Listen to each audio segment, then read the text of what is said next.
મારું નામ અનુરાધા છે અને હું વિધવા છું. અને વિધવા શબ્દ સાથે જ લોકો અને શંકાઓ અને અણગમતી નજરો જોડે છે. પરંતુ મારા માટે વિધવા હોવું કોઈ પસંદગી નહોતું. એ તો એક એવો આઘાત હતો જે મારું એક જ ઝાટકે બધું જ છીનવી ગયો હતો. હું ત્યારે માત્ર 27 વર્ષની હતી. લગ્નને 3 વર્ષ પણ પૂરા થયા નહોતા અને મારી દુનિયા મારા પતિ મોહન સુધી જ સીમિત હતી. તે દિવસ આજે પણ મને યાદ છે. વરસાદ પડી રહ્યો હતો. મોહન શહેરથી ગામડે આવી રહ્યો હતો અને રસ્તામાં અકસ્માત થયો. એક ફોન આવ્યો અને એ ફોન સાથે મારું આખું જીવન થંભી ગયું. કોઈએ કહ્યું હતું કે હોસ્પિટલ પહોંચી જાઓ, પરંતુ ત્યાં પહોંચતા પહેલાં જ બધું પૂરું થઈ ગયું હતું. મોહનનો શ્વાસ બંધ થઈ ગયો હતો અને મારી અંદર કંઈક તૂટી ગયું હતું જે ક્યારેય ફરી જોડાઈ શક્યું નહીં. એ દિવસે માત્ર મારો પતિ નથી મર્યો, પરંતુ મારી ઓખ મરી ગઈ. મારી હિંમત અને મારા સપનાઓ બધું જ તેની સાથે સમાધિમાં ઉતરી ગયું હતું. ગામમાં વિધવા સ્ત્રી માટે જીવન કેટલું કઠિન હોય છે એ મને શબ્દોમાં સમજાવવાની જરૂર નથી, કારણ કે એ જીવન જીવવું પડે છે. સમાજના દરેક પ્રશ્નમાં, દરેક નજરમાં એક જ સવાલ છુપાયેલો હોય છે: હવે આનું શું થશે? હું મારા સાસુ સાથે રહેતી હતી. તે પણ બીમાર હતી. મોહન જ એકમાત્ર સહારો હતો અને હવે એ પણ નહોતો. પૈસા નહોતા, કામ નહોતું અને સૌથી મોટું દુઃખ એ હતું કે કોઈ મને માણસ તરીકે નહીં, પરંતુ એક બોજ તરીકે જોઈ રહ્યું હતું. દરરોજ સવારે હું ઉઠતી ત્યારે મનમાં એક જ વિચાર આવતો કે આજે દિવસ કેવી રીતે પસાર થશે. લોકો સહાનુભૂતિ બતાવતા હતા, પરંતુ એ સહાનુભૂતિમાં પણ દયા કરતાં વધારે ડર અને શંકા હતી. ગામની સ્ત્રીઓ મને દૂર રાખતી, જાણે વિધવાપણું કોઈ ચેપ હોય. પુરુષો નજર ચોરીને જોતા હતા અને કેટલાક તો એવી નજરે જોતા હતા જેનાથી આત્મા સુધી કંપી જતો હતો. હું ચૂપચાપ બધું સહન કરતી રહી, કારણ કે મારી પાસે બીજો રસ્તો નહોતો. એક દિવસ ગામના સૌથી મોટા શાહુકાર મંગેશના માણસે મને કહ્યું કે તેમના ઘરે એક નાનકડા બાળકની દેખરેખ માટે કોઈ જોઈએ છે.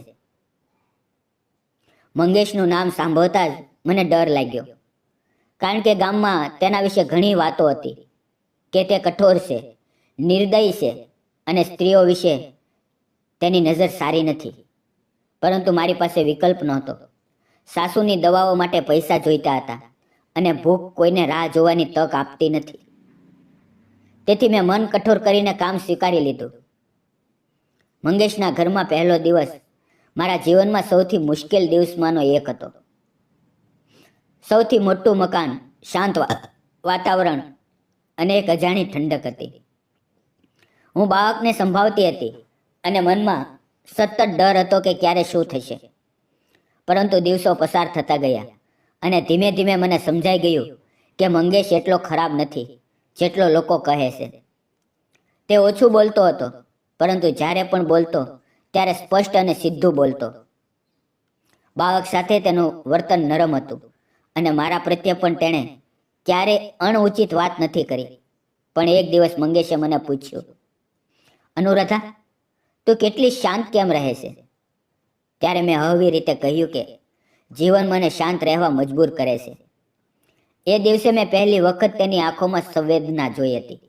દયા નહીં, પરંતુ સમજ. ધીરે ધીરે વાતો વધતી ગઈ હતી. મારી ભૂતકાળની પીડા, મારી એકલતા અને સમાજના ઘા મેં પહેલી વખત કોઈને કહી હતા. અને એ મંગેશ હતો, જેનો ડર મને ક્યારેક ગળું દબાવી દેતો હતો. પરંતુ હવે એ ડર ધીમે ધીમે વિશ્વાસમાં બદલાઈ રહ્યો હતો. અને વિશ્વાસ એ એક એવી ચીજ છે જે તૂટેલા માણસને ફરી જીવતો કરે છે. એક સાંજે તેણે મને કહ્યું કે અનુરાધા, તું ફક્ત કામદાર નથી, તું એક માણસ છે અને તને ખુશ રહેવાનો હક છે. એ વાક્ય સાંભળીને મારી આંખોમાંથી આંસુ વહી ગયા, કારણ કે વર્ષો પછી કોઈએ મને એ યાદ અપાવ્યું હતું કે હું પણ ખુશ રહી શકું છું. એ દિવસથી મારા જીવનમાં એક નવો રંગ આવવા લાગ્યો હતો. હું જાણતી હતી કે સમાજ આ બધું સહેલાથી સ્વીકારશે નહીં. એક વિધવા સ્ત્રી અને એક શાહુકાર વચ્ચેનો સંબંધ લોકો માટે ગોપીસ હતો. મંગેશે ક્યારેય મારી મર્યાદા તોડી નહીં, ક્યારેય દબાણ કર્યું નહીં, અને કદાચ એ જ કારણે હું ફરી પ્રેમ પર વિશ્વાસ કરવા લાગી હતી.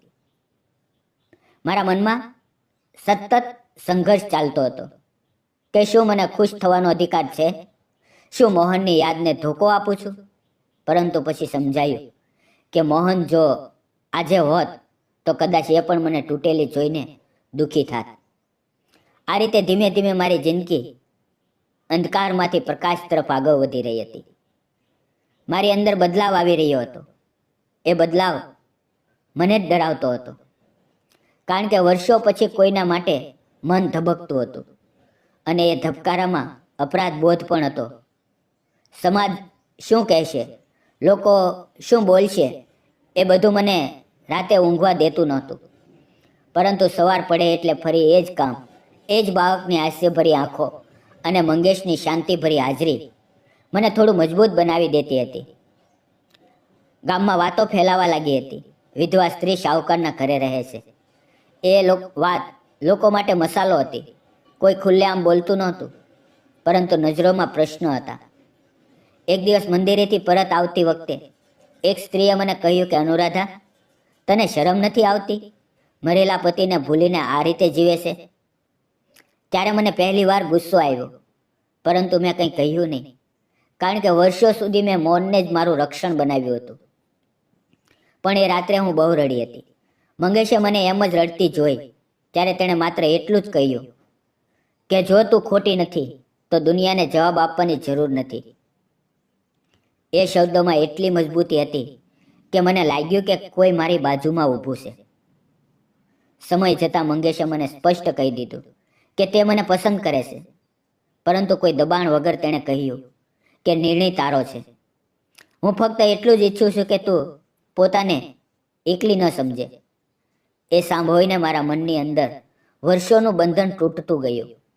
પરંતુ જીવન એટલું સહેલું ક્યાં હતું. એક દિવસ ગામના પંચાયતના લોકોએ મંગેશને બોલાવ્યો અને કહ્યું કે આ સંબંધ ગામની ઇજ્જત બગાડી રહ્યો છે. વિધવા સ્ત્રી સાથે સંબંધ રાખવો ખોટું ઉદાહરણ છે.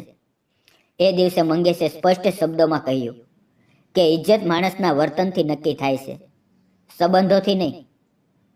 અને અનુરાધા મારી સાથે છે એ કોઈ ગુનો નથી. એ દિવસે મેં પહેલી વખત સમાજ સામે મંગેશને મારી માટે ઊભો રહેતા જોયા, અને મારી આંખોમાંથી આંસુ વહી ગયા.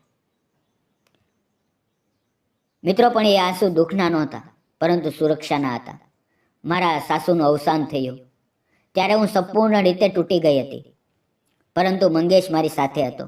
તેણે અંતિમ વિધિથી લઈને દરેક જવાબદારી સંભાળી. એ દિવસે મને સમજાયું કે જીવનમાં સંબંધ કાગળથી નહીં, પરંતુ સાથથી મજબૂત બને છે. થોડા સમય પછી અમે શહેરમાં રહેવા ગયા, કારણ કે ગામમાં દરેક દિવસ સંઘર્ષ બની ગયો હતો. શહેરમાં નવી શરૂઆત સરળ નહોતી, પરંતુ સ્વચ્છ હતી. ત્યાં કોઈ મને વિધવા તરીકે નહીં, પરંતુ એક સ્ત્રી તરીકે જોતું હતું. મેં એક નાનકડી નોકરી શરૂ કરી હતી, અને મંગેશ ક્યારેય મને રોકી નહીં. તેણે હંમેશા કહ્યું કે તારી ઓળખ તારા પગ પર ઊભી થવાથી બને છે. એ વાતે મને આત્મવિશ્વાસ આપ્યો. એક દિવસ મેં જાતે કહ્યું કે હવે હું તૈયાર છું. ભૂતકાળને યાદમાં રાખીને વર્તમાન સ્વીકારવા લગ્ન સાદા હતા. કોઈ દેખાવટ નહીં, કોઈ ભીડ નહીં, પરંતુ એ દિવસે મારા ચહેરા પર શાંતિ હતી, જે વર્ષો પછી પાછી આવી હતી. આજે જ્યારે હું આ વાર્તા કહી રહી છું, ત્યારે હું માત્ર અનુરાધા નથી, હું એક સ્ત્રી છું જેણે તૂટ્યા પછી પણ ઊભા રહેવાની હિંમત કરી. હું એ સમાજને કંઈ સાબિત કરવા નથી માંગતી, પરંતુ એટલું જરૂર કહું છું કે વિધવા હોવું અંત નથી. એ તો જીવનનો એક અધ્યાય છે. દરેક સ્ત્રીને ફરી પ્રેમ કરવાનો, ફરી ખુશ થવાનો અને સન્માનથી જીવવાનો અધિકાર છે.